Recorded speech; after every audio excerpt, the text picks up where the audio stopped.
bem, vamos para a resolução de mais uma questão do SSA1 Egresso 2020. Vamos para a questão 15, que diz o seguinte: o quadro ao lado representa o consumo de energia de uma residência em kWh nos 6 primeiros meses de um determinado ano. Com base na leitura dos dados contidos no quadro, indique o gráfico que representa a média de consumo para o período descrito. Aí nós temos a nossa tabela, primeira coluna nós temos os meses e na segunda coluna nós temos o consumo. Então, em janeiro o consumo foi de 180 kWh, fevereiro 120, março 240, abril 300, maio 200 e junho 220.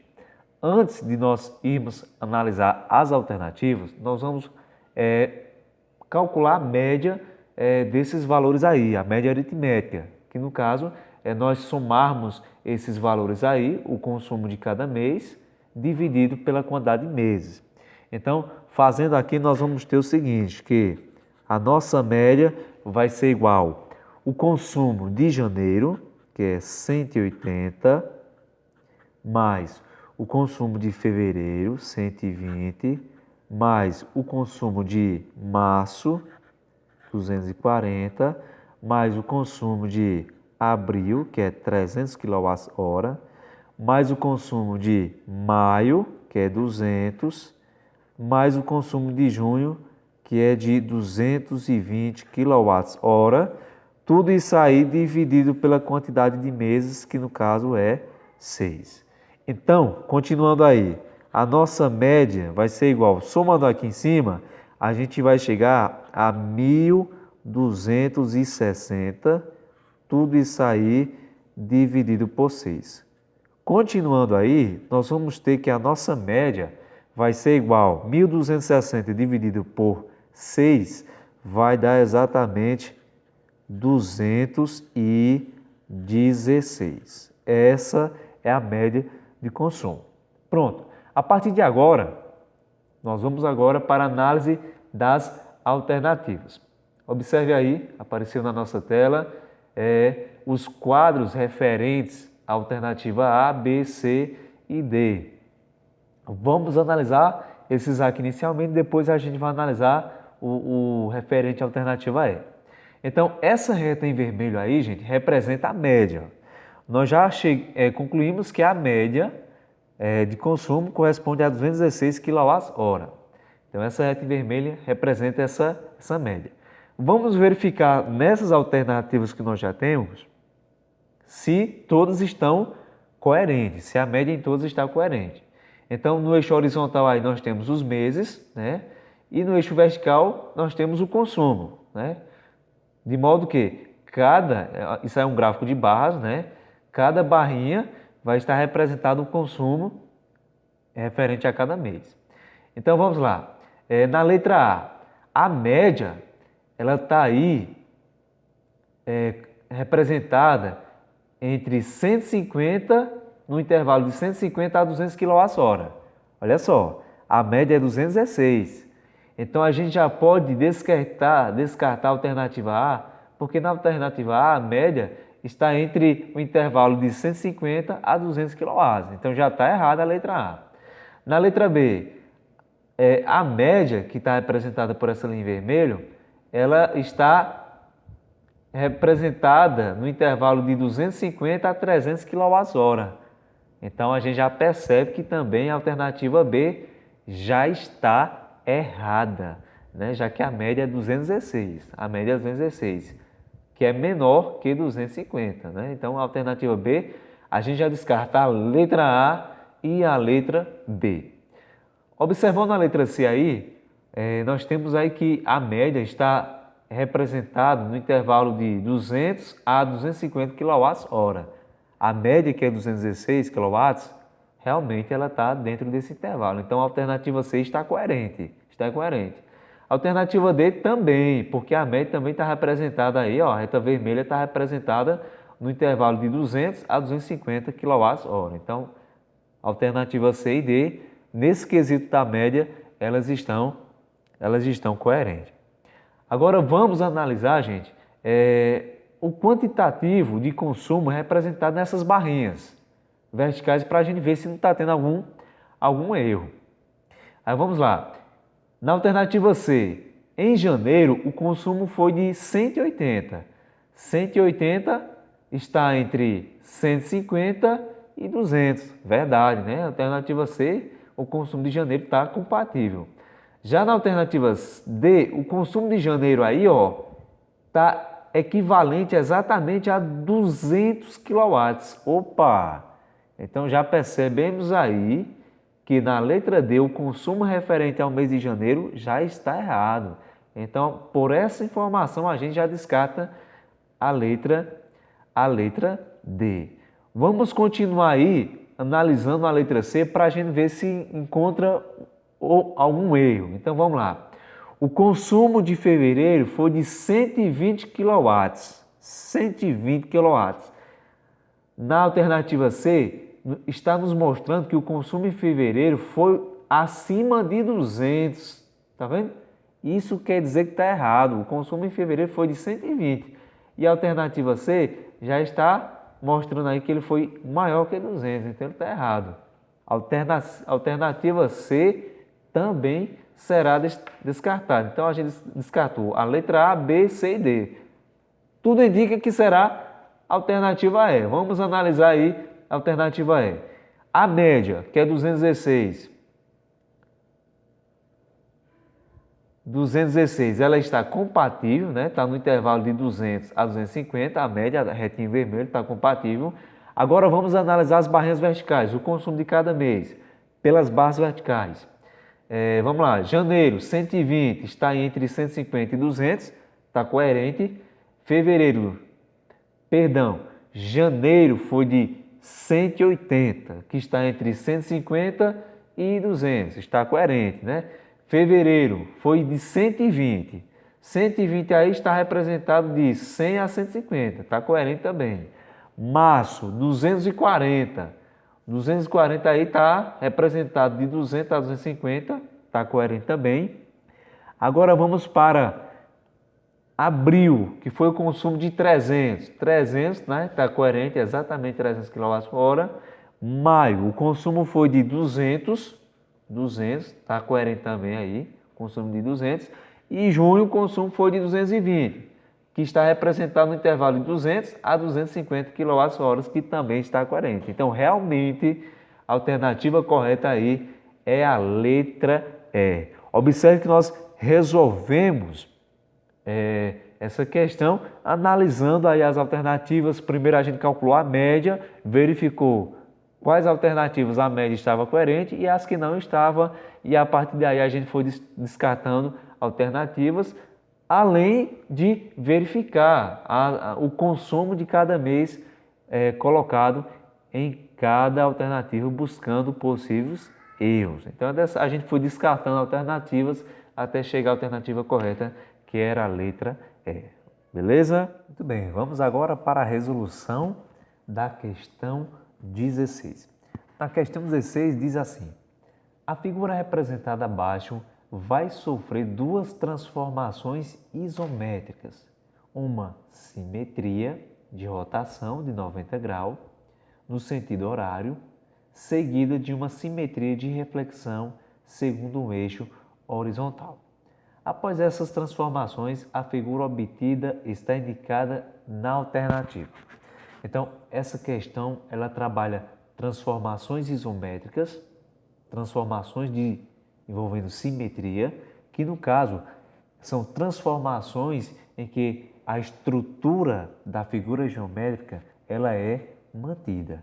E os tipos de transformações isométricas mais comuns é a translação, quando a figura vai para um lado, vai para o outro, para cima, para baixo. É a transformação de rotação, quando a figura gira no sentido horário ou anti-horário, e a transformação de reflexão, que é quando a figura se espelha em relação a um eixo de simetria. Então, nós temos aqui a figura, né? Eu fiz um esboço aqui da figura, como está representado aí na questão, e essa figura aqui, ela vai passar por uma simetria de rotação, uma transformação isométrica, uma simetria de rotação de 90 graus no sentido horário.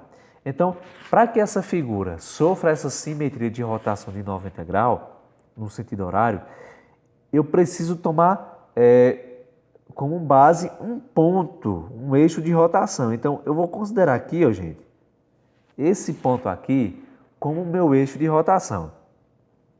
E pelo que diz na questão, essa figura ela vai ter que fazer uma rotação no sentido horário, se no sentido horário é para cá, né? Sentido horário é para cá, ela vai ter que fazer uma rotação de 90 graus.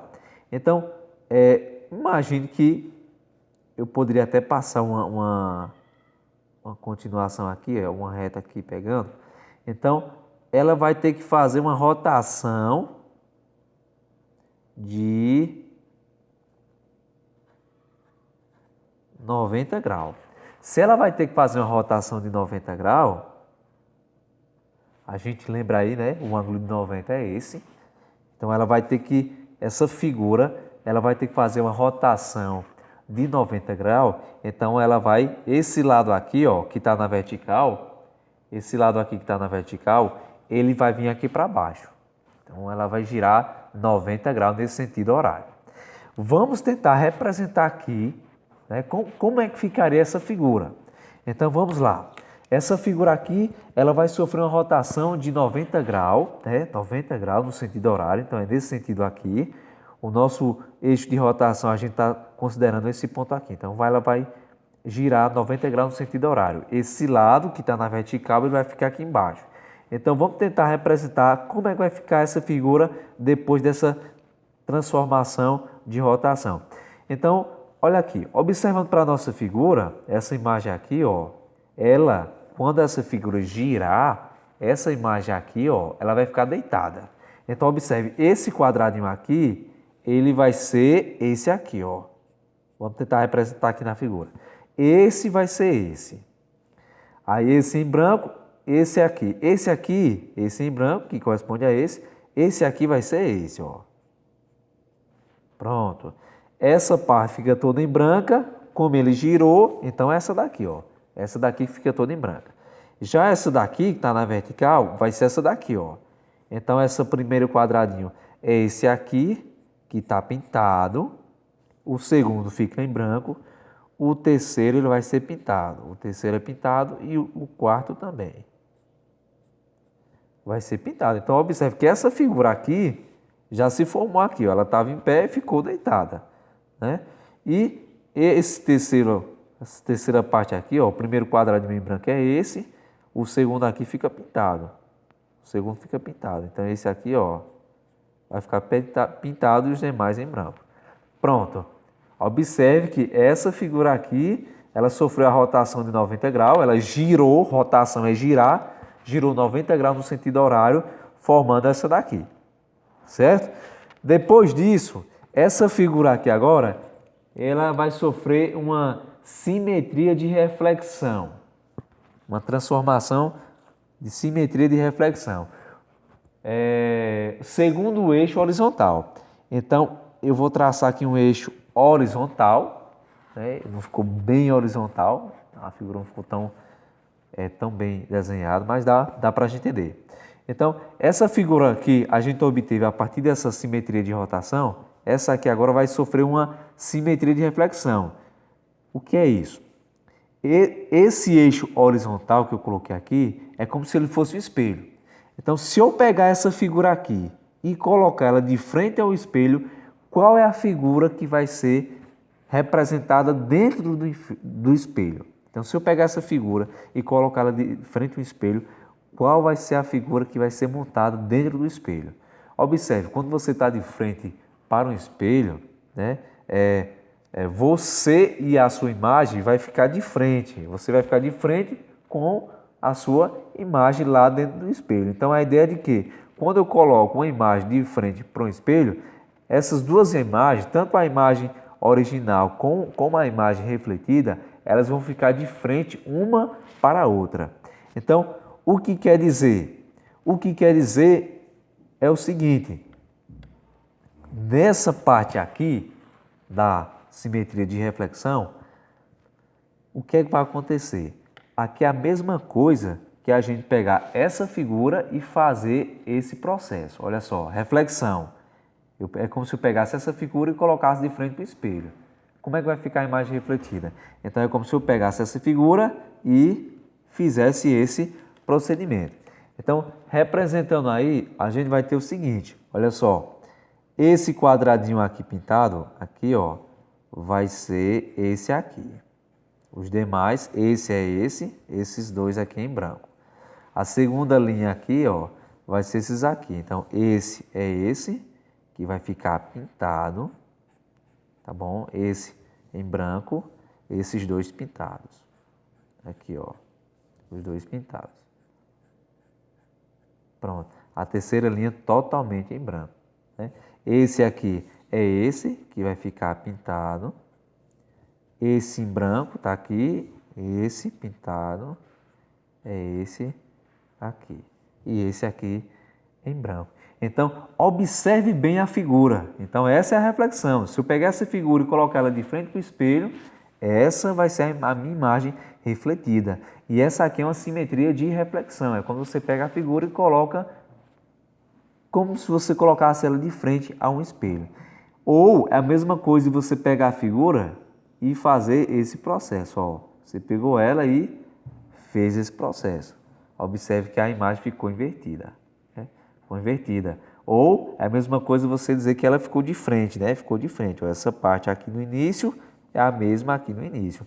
Essa parte aqui no final ficou essa mesma parte no final. Tá certo? Então, observando agora as alternativas, observemos aí qual a alternativa que é condizente com a figura que a gente chegou após a simetria de rotação, que foi a figura girou em torno desse ponto, desse eixo de rotação, e a partir da figura que nós obtivemos, aplicamos uma simetria de reflexão, que é a ideia de você colocar a figura de frente para o espelho. Então, a figura obtida após essas duas transformações, observando as alternativas, concluímos que foi a letra D, tá certo? Espero ter ajudado. Deixe seu like e até a próxima.